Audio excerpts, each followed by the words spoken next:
طب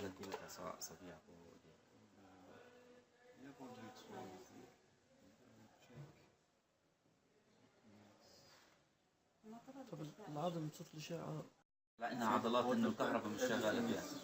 Yeah. No, I think he is not not operating. paralyzed. Yes, because you see all the bulk right here, all the muscles Is normal. okay. The size of the muscle is normal. سكر سكر صبيح تعمل. أيوة تعاون. سك شكل إيدك ما بدلش إنه واحد عنده مضروب عصب. ماشي. سكر. افتح.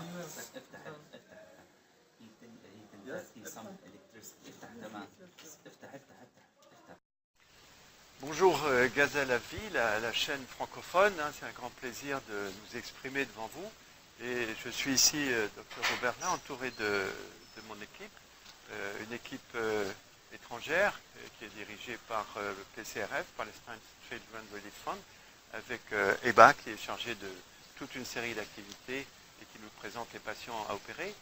Dans mon équipe, il y a le docteur Hassan Rafi, qui est un chirurgien anglais fidèle et qui vient régulièrement avec nous, le docteur Christophe Denant, qui est en ce moment en salle d'opération, et surtout le docteur Ashraf Al-Joma, qui est l'un des chirurgiens palestiniens que nous avons formé à la chirurgie réparatrice depuis maintenant 15 years, probably you started to learn with us.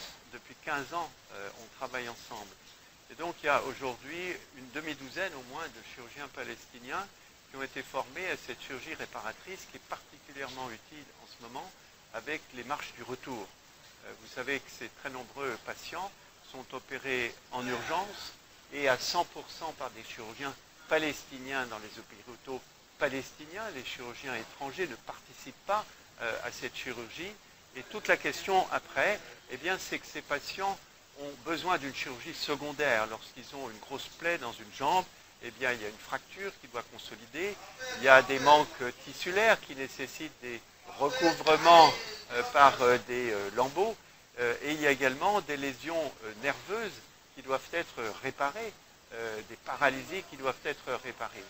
Et donc, je voudrais insister sur toute cette chirurgie secondaire qui est absolument indispensable et que les équipes étrangères présentes, les grandes organisations comme Médecins sans frontières ou Médecins du monde sont incapables de prendre en charge, tout simplement parce que dans les pays occidentaux, les chirurgiens qui savent faire ces grosses réparations secondaires, ces difficiles réparations, les réparations nerveuses par exemple, eh bien, les chirurgiens étrangers qui viennent ici n'ont aucune compétence pour ça, tout simplement parce qu'ils n'ont pas la guerre chez eux.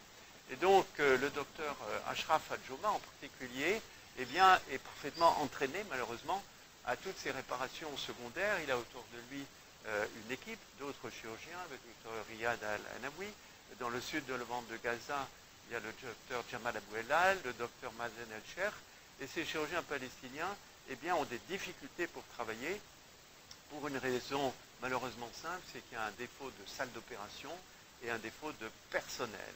Autrement dit, s'il y a des donateurs à l'extérieur qui veulent véritablement faire quelque chose pour que tous ces blessés qui nécessitent des réparations secondaires, avec un traitement qui va s'étaler la plupart du temps sur une année, avec au moins 2 opérations successives, une opération assez rapide de recouvrement des fractures, de fermeture des patients, et puis une opération secondaire qui peut être une réparation nerveuse ou une réparation osseuse. Donc tout ce traitement qui s'étale sur un an, il y a ici les chirurgiens palestiniens qui sont compétents, qui sont beaucoup plus compétents que les chirurgiens qui viennent de l'extérieur, et ces chirurgiens ont besoin de salles d'opération. Il existe des salles d'opération qui peuvent être ouvertes pour ces chirurgiens, mais ceci nécessite du personnel. Et vous savez que dans une salle d'opération, il faut un anesthésiste, des infirmiers de salle d'opération. Tout ce personnel qui a été formé ici dans la bande de Gaza, et depuis 17 ans que nous venons, nous avons vu très largement à quel point le niveau professionnel du personnel de salle d'opération s'est élevé. Véritablement, on n'a besoin de rien dans ce domaine. Donc s'il y a des donateurs en France qui veulent faire quelque chose d'utile pour tous ces blessés, eh bien il faut tout simplement donner pour que les hôpitaux palestiniens puissent rémunérer. Vous savez qu'il y a une crise aiguë des rémunérations en ce moment, eh bien tout puisse rémunérer le personnel palestinien pour faire tourner ces salles d'opération avec des chirurgiens palestiniens. Donc ça, c'est formidable. Il va avoir un résultat génial, complètement inexpected. C'est très très bien. It's very good. Very good. Very good. يقول لك this new cover. Merci pour de m'avoir donné la parole, de nous avoir donné la parole pour motiver les donateurs en France. Et je voudrais à cet égard ajouter que, eh bien, il y a à Gaza des formations en français qui fournissent des étudiants que nous connaissons bien et que nous accueillons en France, parfois même dans nos familles.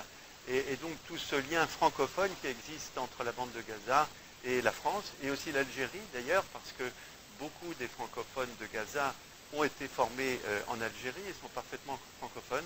Donc ce monde francophone fait le tour de la Méditerranée et merci à Gaza la vie de lui permettre de s'exprimer.